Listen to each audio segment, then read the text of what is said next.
everyone, I hope you all are doing good in your studies.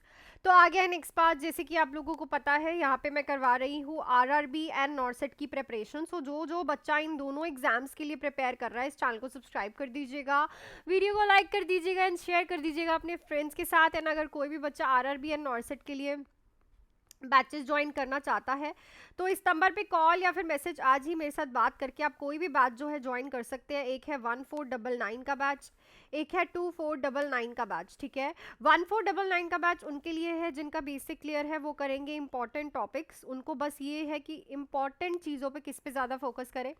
Then MCQ classes, test series, doubt classes and previous year paper आपको मिलेंगे। 2499 के batch में रहेगा आपका full theory, जिसमें मैं सबसे पहले आपको बेसिक करवाऊंगी, एनाटॉमी एंड फिजियोलॉजी। ये बैच उनके लिए है जिनको बेसिक क्लियर करना है।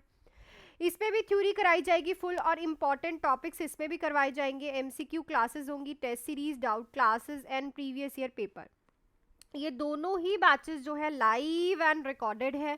सो आप कोई भी बैच जो है आज ही ज्वाइन कर सकते हो। नंबर आपकी स्क्रीन पे है, इस नंबर पे कॉल या फिर मैसेज करके। चलो चलते हैं अपने क्वेश्चन पे। देखो क्वेश्चन ऑलरेडी हम 1050 कर चुके हैं, आज 1051 क्वेश्चन हम करने जा रहे हैं। क्वेश्चन पढ़ते हैं क्या बोल रहा है। Patient is admitted in a hospital with the head injury. The nurse identified that the patient has large amount of clear and colorless urine output. What does the nurse expect as a most likely cause? तो एक patient है head injury के साथ जो है hospital में admit हुआ है और उसका large amount of clear fluid निकल रहा है। ठीक है, यूरिन आउटपुट में, जो कि बहुत कलरलेस है और लार्ज अमाउंट है। तो इसमें आपको मोस्ट लाइकली क्या कॉज देखने को मिलेगा? Excess amount of ivy fluids इसलिए निकल रहा है, deficient renal perfusion, इनएडिक्वेट ADH secretion, increase the serum glucose. तो देखो अगर पेशेंट हेड इंजरी के साथ जो है एडमिट हुआ है, so there is a chances कि पेशेंट का जो है पिट्यूटरी ग्लैंड जो है वो डैमेज हो गया है। ठीक है, ऐसा पिट्यूटरी ग्लैंड के बारे में क्यों बात कर रही हूँ? क्योंकि जो आपका पोस्टीरियर पिट्यूटरी ग्लैंड है वो रिलीज करता है एंटी डायूरेटिक हार्मोन, जिसको आप वेजोप्रेसिन भी बोलते हैं। और ये एंटी डायूरेटिक हार्मोन का क्या काम है कि ये कंजर्व करता है वाटर को बॉडी में। ठीक है ना, वाटर को बॉडी में रिटेन करके रखता है जितना अमाउंट उसे चाहिए। पर यहाँ पे पेशेंट के तो यूरिन निकल रहा है बार बार, तो it is an इनएडिक्वेट amount of ADH secretions के एडीएच जो है वो प्रॉपरली वर्क नहीं कर रहा, जिसकी वजह से पेशेंट का जो वाटर है वो कंजर्व नहीं हो रहा। और वाटर कंजर्व नहीं हो रहा तो वो क्या हो रहा है, बाहर निकल रहा है। क्लियर? सो ऐसे क्वेश्चंस बहुत आते हैं जो कि इनडायरेक्ट होते हैं। आप सिंपल क्वेश्चंस के बारे में भूल जाओ, अब आएंगे कॉम्प्लेक्स क्वेश्चंस। ठीक है ना, चलो नेक्स्ट देखते हैं। Which of the following is a reason for the development of hydramnios in a women with gestational diabetes? तो इनमें से कौन सा रीजन हो सकता है हाइड्रोमिनाज का जब वुमेन को गैस्ट्रेशनल डायबिटीज होता है? तो आपके पास ऑप्शन है hyperplasia of blood vessels, fetal diuresis, absence of swelling reflux in fetus, increase transudation. So gestational diabetes वाली मदर में ग्लूकोज का लेवल इंक्रीज होता है, am I right? ठीक है, ग्लूकोज का लेवल जो है फिर क्रॉस करता है और बच्चे में भी क्या हो जाता है, ग्लूकोज का लेवल इंक्रीज हो जाता है। और ये increase amount of glucose in foetus क्या करवाता है, फीटल डायूरेसिस, जिससे मदर के बॉडी में अमनियोटिक फ्लूइड जो है इंक्रीज हो जाता है। क्योंकि अमनियोटिक फ्लूइड में बच्चे का यूरिन भी तो होता है ना, तो लार्ज अमाउंट ऑफ यूरिन जो है उसको आता है due to the increase foetus का यूरिन पास करना, ड्यू टू इंक्रीज फीटस का ग्लूकोज, ड्यू टू मदर का भी ग्लूकोज इंक्रीज है। ठीक है ना, पर क्या होता है, फीटस में इंसुलिन पास नहीं करती है ना, इंसुलिन जो है प्लेसेंटा को क्रॉस नहीं करती, इसीलिए वो जो ग्लूकोज लेवल है वो मेंटेन नहीं होता, वो वैसा का वैसा ही रहता है। इसीलिए जो बच्चा है वो यूरिन ज्यादा पास करता है, हाइड्रोमिनाज हमें देखने को मिलता है। नेक्स्ट चलते हैं। व्हाट, सो ऐसे क्वेश्चंस देखो आपको ये एसआईसी के एग्जाम में आए थे, एम आई राइट? ठीक है ना, ऐसे क्वेश्चंस बहुत आए थे आपको मिसमैच करने वाले, सिलेक्ट करने वाले कि आप पहला क्या करोगे, सेकंड क्या करोगे। सो ऐसा ही क्वेश्चन एक लेके आई हूँ, what is a correct order of step for abdominal assessment? ये क्वेश्चन मैंने इसलिए आज ऐड किया है क्योंकि मैंने एक दिन पहले आपसे एब्डोमिनल असेसमेंट का एक क्वेश्चन पूछा था और मैंने पूछा था कि फर्स्ट स्टेप क्या होता है। तो आधे बच्चे उसमें पैल्पेशंस लिख रहे हैं, आधे बच्चे कुछ लिख रहे हैं। बच्चे फर्स्ट स्टेप जो है आप कहीं की भी असेसमेंट करो इज ऑलवेज योर इंस्पेक्शन। ठीक है। सो अगर आप ये चारों देख रहे हो तो देखो सी हमारा फर्स्ट आएगा, क्लियर ना। तो ये दोनों तो हमारे कैंसिल आउट हो गए, बचा हमारे पास बी एंड डी। तो इंस्पेक्शन के बाद एब्डोमेन में हम क्या करते हैं, ऑस्कल्टेशन क्यों करते हैं, क्योंकि अगर आप पैल्पेशन एंड प्रिकर्शन पहले कर दोगे तो बावल साउंड जो है वो क्या हो जाएगी, डिस्टर्ब हो जाएगी। तो सबसे पहले आप बावल साउंड को सुनते हो, ठीक है। उसके बाद क्या करते हो आप, प्रिकर्शन करते हो। तो पहले नंबर पे सी आएगा, सेकंड पे जो है वो ऑस्कल्टेशन, थर्ड पे प्रिकर्शन, फोर्थ पे palpation. So I think clear हो गया होगा क्वेश्चन। सो इन क्वेश्चंस को ऐसे ही ध्यान से करना, और ये ध्यान में रखो, एब्डोमिनल असेसमेंट का जरूरी नहीं है वो आपको सेकंड स्टेप का पूछे, नहीं वो आपको फर्स्ट भी पूछ सकते हैं, और आधे तो फर्स्ट में ही ऑस्कल्टेशन लिखाते हैं, ठीक है ना। तो ध्यान रखो, इंस्पेक्शन जो है उसमें कौन सा हम किसी चीज को टच कर रहे हैं, जस्ट आप विजुअलाइज कर रहे हो अपनी आईज से, that is called a inspection. और इंस्पेक्शन आप किसी भी चीज की असेसमेंट कर रहे हो उसमें फर्स्ट स्टेप ही रहेगा, चाहे वो एब्डोमेन ही है। चलो नेक्स्ट देखो, the nurse is caring for a client with a deep vein thrombosis, which of the following symptom would require the nurse immediate attention. तो एक नर्स है, पेशेंट की केयर कर रही है, उसे डीवीटी है, डीप वेन थ्रोम्बोसिस है। तो कौन सा ऐसा सिम्टम है जो कि आपको क्लाइंट में दिखेगा, जो कि आपको इमीडिएट अटेंशन चाहिए उस सिम्टम के लिए, मतलब इमीडिएटली आपको कुछ करना पड़ेगा। Temperature of 102 degree Fahrenheit, blood pressure of 90 से 50, respiratory rate 32, pulse rate 98 beats per minute. तो देखो अगर डीप वेन थ्रोम्बोसिस है और रेस्पिरेटरी रेट जो है देखो कितना इंक्रीज हो रहा है, कहाँ हमें चाहिए 18 से 20, ठीक है, और यहाँ पे देखो कहाँ पे 32 चले गया है, ठीक है ना।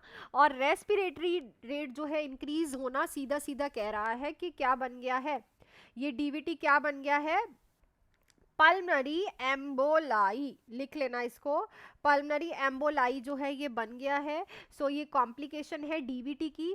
सो ये चीज जो है आपकी इमीडिएट अटेंशन मांगता है कि वो जो थ्रोम्बस था ना वो मूव करके और एम्बुलस फॉर्म में कहाँ चले गया है, लंग्स में चले गया है, क्लियर।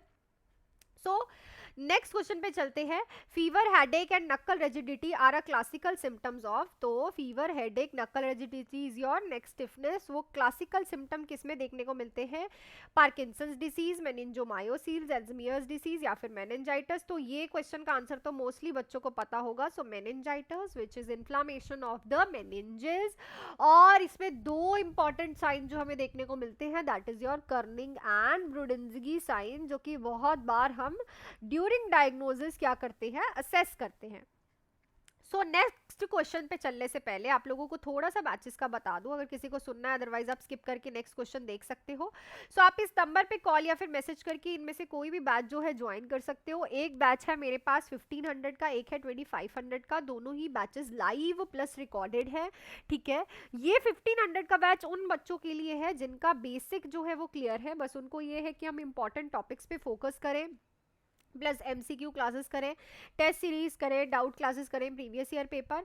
और ये 2500 का बैच उन बच्चों के लिए है जिनको अभी अपना बेसिक जो है वो क्लियर करना है। तो इसमें हम बेसिक कराते हैं, फिर एनाटमी एंड फिजियोलॉजी, देन सारे सब्जेक्ट्स की थ्योरी, ठीक है। तो कोई भी बैच जो है फटाफट से ज्वाइन कर सकते हो नंबर पे मेरे से बात या फिर मैसेज करके।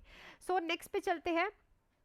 So, a client with the duodenal ulcer may exhibit which of the following finding on assessment। तो duodenal ulcer वाला client है, तो इनमें से कौन सी finding जो है, following finding जो है assessment के लिए exhibit करेगा, hemostasis, hematemesis, sorry, malnutrition, melena या फिर pain with eating। so obviously melena, melena क्या होता है, bleeding in the stools, कि जब भी पेशेंट स्टूल पास करेगा तो ब्लीडिंग आएगी। सो ये हमें ड्यूडिनल अल्सर में मोस्ट कॉमनली देखने को मिलता है, क्योंकि ब्लीडिंग जो है अल्सर से होती रहती है और इन द स्टूल्स वो आपको देखने को मिलती है। नेक्स्ट है, विच of the following can be used for applying moist heat. तो इनमें से क्या यूज्ड होगा मॉइस्ट हीट के लिए, sitz bath, aqua pad, hot water bag, commercial. So obviously sitz bath, जो कि आप हेमरॉइड्स और अगर किसी की रेक्टम की सर्जरी हुई है तो मॉइस्ट हीट देने के लिए यूज करते हो। और जो सिट्स बाथ है उसमें बहुत से क्वेश्चंस आते हैं कि कैसे लेते हैं सिट्स बाथ, ठीक है, किसमें ये चॉइस होता है, चॉइस ऑफ ट्रीटमेंट है। सो हेमरॉइड एक्टमी में ये चॉइस ऑफ ट्रीटमेंट रहता है, हेमरॉइड्स अगर किसी को होते हैं, clear.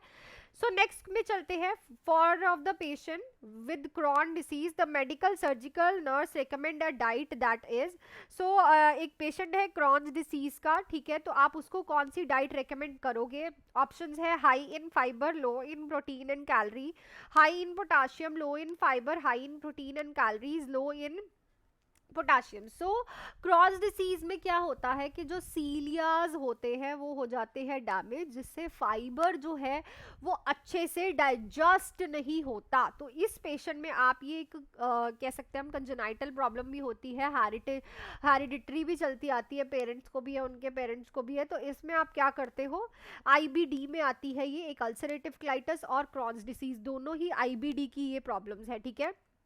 Low fibre high protein and calorie diet आप जो है इसमें देते हो, क्योंकि फाइबर्स जो है वो डाइजेस्ट ही नहीं हो पाते, ठीक है ना, इसीलिए आप लो फाइबर ही देते हो पेशेंट को। पर अगर फाइबर कम दे रहे हो तो बच्चे पेशेंट को सॉरी कॉन्स्टिपेशन होने के बहुत चांसेस होते हैं, इसीलिए वाटर इनटेक इसका प्रॉपर रखते हो आप लोग, ठीक है। नेक्स्ट है, which one of the following would occur with peritonitis. तो पेरिटोनाइटस क्या होता है, पेरिटोनियल कैविटी की इन्फेक्शन एंड इन्फ्लामेशन हो गई है, तो इसके लिए आप क्या करोगे, वुड नॉट अक्कर विद पैराटाइट, मतलब इसमें क्या चीज अक्कर नहीं होती, सॉरी वुड नॉट लिखा है, क्या चीज अक्कर नहीं होती, would not, abdominal detention, distention, diffuse abdominal pain, high pitched bowel sound, constipation. So obviously जब पेरिटोनाइटस होता है तो जो पेरिटोनियल कैविटी है उसमें इन्फ्लामेशन एंड इन्फेक्शन हो जाती है पेशेंट को, ठीक है। उसमें हाई पिच्ड बावल साउंड जो है हमें सुनाई नहीं देती, ठीक है ना, उसमें हाई पिच्ड नहीं देती, कभी कभी तो हमें वो सुनाई नहीं देती और बहुत वीक बावल साउंड होती है, क्लियर। सो ऑप्शन नंबर 3 जो है वो राइट रहेगा। नेक्स्ट क्वेश्चन देखते हैं, the exercise that would be beneficial for a client with COPD. तो कौन सी एक्सरसाइज है सीओपीडी वाले पेशेंट के लिए बेनिफिशियल रहेगी? सो सीओपीडी वाले पेशेंट के लिए देखो, एक क्वेश्चन मैंने पहले भी कराया, इसमें कार्बन डाइऑक्साइड का रिटेंशन रहता है, गैसेस जो है वो बहुत ज़्यादा इंक्रीज रहती है बॉडी में, ऑक्सीजन भी इनको कम देते हैं, तो इस हिसाब से ही बताना कि कौन सी एक्सरसाइज बेनिफिशियल रहेगी।